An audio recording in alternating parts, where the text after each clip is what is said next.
आज देश अंतर्राष्ट्रीय महिला दिवस मना रहा है और कल पश्चिम बंगाल में टीएमसी सरकार ने देश की राष्ट्रपति आदरणीय द्रौपदी मुर्मू जी का घोर अपमान किया है।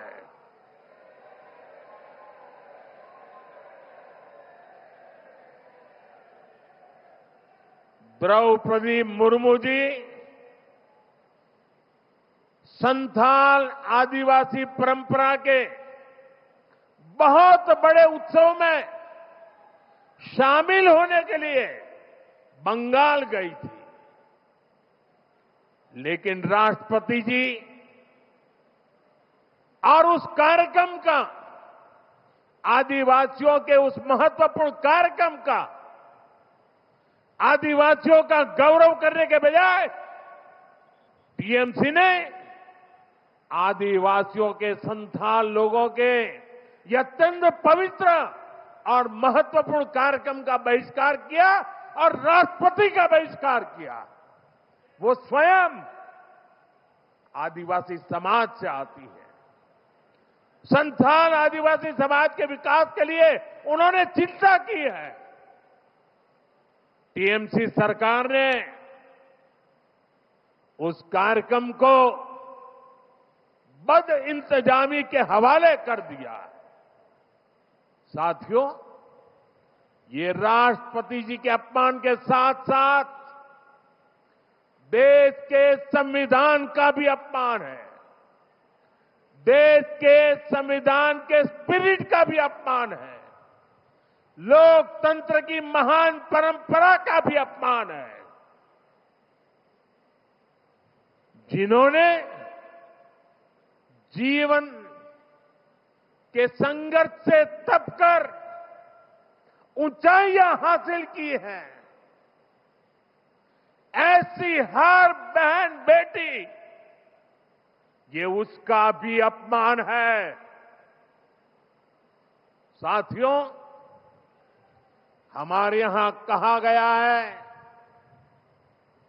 अहंकारे हतः पुष्टः समूलम च विनश्यति, यानी अहंकार में चूर व्यक्ति कितना भी शक्तिशाली क्यों न हो, अंततः नष्ट हो जाता है।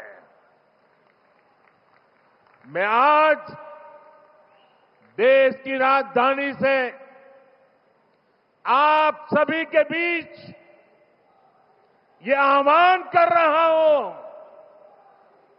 कि एक आदिवासी राष्ट्रपति का घोर अपमान करने वाली टीएमसी की एक गंदी राजनीति और सत्ता का अहंकार बहुत ही जल्द चूर चूर होकर रहेगा।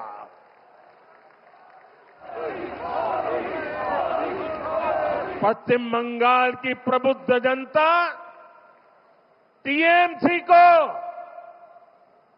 एक नारी के अपमान के लिए, एक आदिवासी के अपमान के लिए और देश के महामना राष्ट्रपति के अपमान के लिए कभी भी माफ नहीं करेगा। देश भी कभी माफ नहीं करेगा। देश का आदिवासी समाज भी कभी माफ नहीं करेगा। देश की नारी शक्ति की कभी माफ नहीं करेगी। साथियों, हमारी संस्कृति हमें हर वर्ग का, हर विचार का सम्मान करना सिखाती है। हमारी संस्कृति हमें अपनी विरासत पर गर्व करना भी सिखाती है। इसी प्रेरणा से आज हम दिल्ली की विरासत के संरक्षण का काम भी कर रहे हैं। बीते वर्षों में केंद्र की भाजपा सरकार ने विकास भी और विरासत भी इस मंत्र के साथ दिल्ली के अनेक ऐतिहासिक जगहों को और बेहतर करने का काम शुरू किया है। दिल्ली में अनेक नए स्थल भी बनाए गए हैं। देश के लिए अपने प्राण न्योछावर करने वाले वीरों के सम्मान में नेशनल वॉर मेमोरियल बनाया गया है।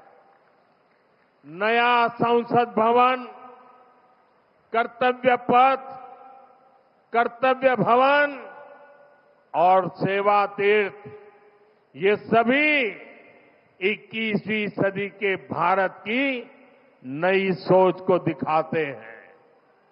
अभी कुछ दिन पहले ही भारत मंडपम में ऐतिहासिक ग्लोबल एआई समिट हुई। भारत मंडपम और यशोभूमि जैसे स्थान दुनिया को भारत की संस्कृति, भारत के व्यापार और भारत की क्षमता से परिचित कराने का बड़ा माध्यम बन चुके हैं। प्रधानमंत्री संग्रहालय और युगे युगिन भारत संग्रहालय जैसे नए म्यूजियम भी दिल्ली की पहचान को और मजबूत करने जा रहे हैं। साथियों, दिल्ली भारत की ऐतिहासिक यात्रा का शहर है और आज यही दिल्ली देश के एक नए दौर की साक्षी बन रही है। ये नए भारत के आत्मविश्वास का दौर है। भारत का यही आत्मविश्वास अब हमें विकसित भविष्य की तरफ ले जाएगा। इसलिए हम सभी को मिलकर अपने हर संकल्प की सिद्धि के लिए काम करते रहना है। मुझे विश्वास है रेखा गुप्ता जी और उनकी पूरी टीम के नेतृत्व में दिल्ली में विकास का हर काम और अधिक गति पकड़ेगा। दिल्ली के हर परिवार का जीवन बेहतर होगा, सुखी होगा, समृद्ध होगा। इसी सद्भाव के साथ एक बार फिर सभी विकास कार्यों के लिए मैं आप सबको बहुत बहुत बधाई देता हूं, बहुत बहुत शुभकामनाएं देता हूं। मेरे साथ बोलिए भारत माता की, भारत माता की, वंदे वंदे वंदे वंदे वंदे वंदे वंदे वंदे वंदे। बहुत बहुत धन्यवाद। बहुत बहुत धन्यवाद, बहुत बहुत आभार माननीय प्रधानमंत्री जी, आपके आशीर्वचनों के लिए, आपके उद्बोधन के लिए। और आज दिल्ली वासियों को आपने 33,500 करोड़ की जो परियोजनाएं जो दी हैं सौगात स्वरूप, हम बहुत बहुत आभारी हैं आपके। एक बार जोरदार तालियों के साथ पुनः माननीय प्रधानमंत्री जी का हम धन्यवाद और अभिनंदन करेंगे।